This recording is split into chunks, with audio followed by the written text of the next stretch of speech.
This is Zayn from Fight Hub TV, powered by stagefront.vip, joined by Sonny Edwards out in Riyadh. First things first, Sonny, it's surprising to see you out here, man. How you been?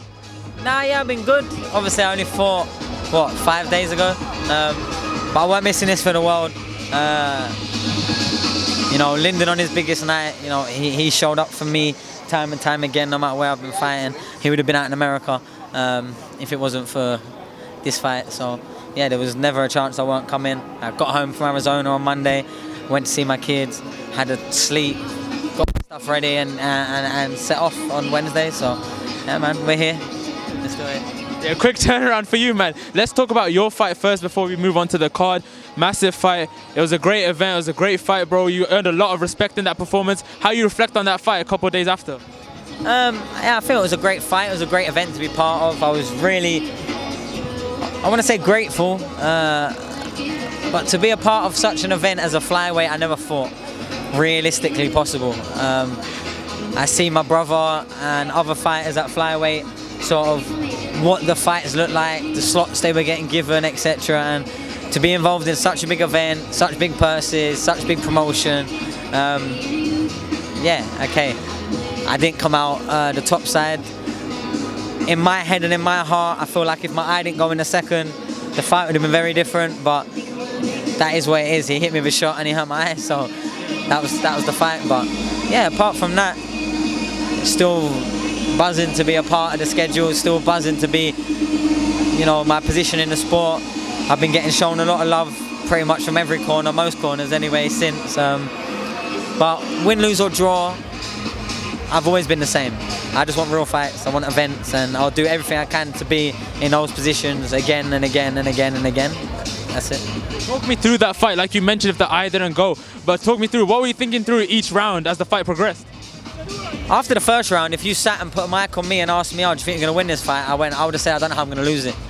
Genuinely, I felt the first round was comfortable. I felt like I was reacting to everything he was trying to do. I think I was frustrating him a little bit, caught him with his shots. I won the round on the scorecards. My eye went in the second, he won that round. But then I won the third and fourth on the scorecards as well. And yeah, okay, then he started adjusting, he started blindsiding me a little bit and doing what great fighters do, and that's adapting to what's in front of you. And I realized quite early on that for me to win the fight or have any chance of winning the fight, I couldn't see his range, I couldn't see when he was at the edge, in or out. So when he threw, I had to throw back. It was simple as that. I gave it everything I could give. The 9th round, going into it, my trainer wanted to pull me out at the end of the 8th, which was alien to me. I've never heard that before. I was like, what? It's not even that hard. He's not battering me. Do you know what I mean? All he said was, you can't see what he's done to your face. So the 9th round was pretty much go see what I can do. I thought I was winning the round until I got put down, and then I told my trainer the truth after the 9th round, and that was I can't see him, and I really couldn't. I was just fighting the blurs that were in front of me. There was 2 of him, and yeah, my trainer did the right thing. Maybe a round later than he wanted to, and I pulled the fight. So it's a bit gutting for the level of ambition and belief I have in myself, but at the same time, I know I'm a great fighter, and I've always said it's going to take a great fighter to beat me. And even with the injury, I think most of the boxing rings I've been in, I could have still got through it. Against Bam, I think he was too good to get through with what I had to go through, but that's not me making excuses. That's my perception, my reality of it. Taking nothing away from the champion. Yeah, I was generally, it's hard for me to be down when I was so grateful to be part of such an event. Yeah. Talk me about his power. How was his power? Because you faced a lot of big punches and usually they don't really hit you. So was it more so that it was actually landing, or was his power so surprising? Nah, I don't think it was like, I took a lot of shots and he weren't moving me out of the way with his shots. He caught me with a shot when I was wide open, when I was trading and squared up, and he caught me with a big shot. I got up, and then Grant did what he wanted to do the round before, and that's taken me out of the fight because of the damage to my eye.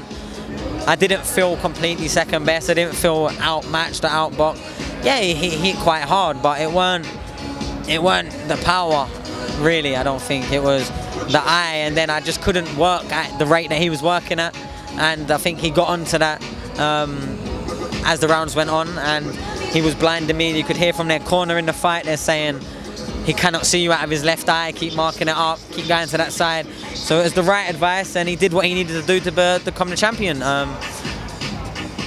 Like I said, I respect boxing, I respect fighters, so you know, I can be a great winner and I can be a great loser. So I think anytime that a fight happens and I don't become the winner, it will always be something like that. It'll always be a good fight because I've got a lot of heart, and I actually like to fight like that more than people think. I'm just very, very good at boxing on my back foot and picking, that it makes it easy for me to win 20 fights in a row doing that. Obviously, when my vision's gone and my range is gone, I had to fight. It's all I had. I physically couldn't try and outbox him because I was getting caught with shots where I was convinced he wasn't in range, and that was because you couldn't see. Yeah, it was my vision, but like I don't even want to get caught up too much on that. But when asked about the fight, for me that was a big part of it. And the next 7 rounds, I won a few of the rounds, competitive in every round, but I was just getting caught with a few too many shots where I was scoring some of the rounds against me, and I knew I had to do a lot then. After I got put down, we scored it exactly how 2 of the judges scored it. You know, probably even after 6, and then lost 7 and 8. The 9th, before I got put down, I generally thought I was winning the round. I thought it was close, but I thought I was winning the round. Then I got caught, and then yeah, Grant did what he wanted to do the round before. Now obviously a rest for you, you can take some time out, get back to it later. Now we're here for this massive card. I want to run through it a little bit with you. Just starting with the Bivol fight. I know you're a fan of Bivol, right? There's been one guy calling him out a lot, David Benavidez. Obviously he's at 168, but he talks about moving up to 175 facing Bivol. Do you think Benavidez could beat a Bivol? Well, I've just been training at Benavidez's gym in Arizona, the Junior Lopez gym. So shout out to all of them down there. Got showed a great deal of hospitality and had quite a big little Mexican-American support. I had about 30 of them there for me, do you know what I mean? Funny, one of my cameramen that we hired on fight week, everywhere I go they kept thinking he must have been with Bam, you know, because he looked like Hispanic, you know, but no, he was with me. That's a great fight, but before we start talking about what Bivol's got next, he's got to get through my mate Lyndon. And Lyndon's not an easy job for anyone, and never has been. So, got to get through that first, and then we'll see where we might be talking about Lyndon versus Benavidez, or Lyndon versus the winner of Bertibiev versus Callum Smith. So. Speaking just about Benavidez, he spoke about being in his camp. He's at 168 right now. He's always been gunning for that Canelo fight. Canelo said he's not really that interested, like he can do what he wants, you know. But if that fight were to happen, how would it play out in your eyes?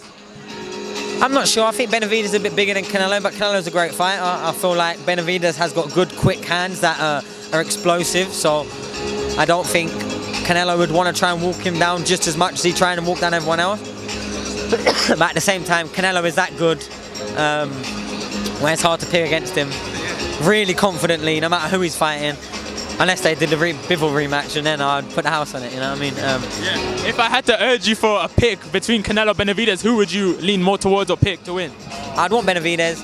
I feel like, yeah, being around his gym, like not him, but his gym, one of his gyms that he trains at.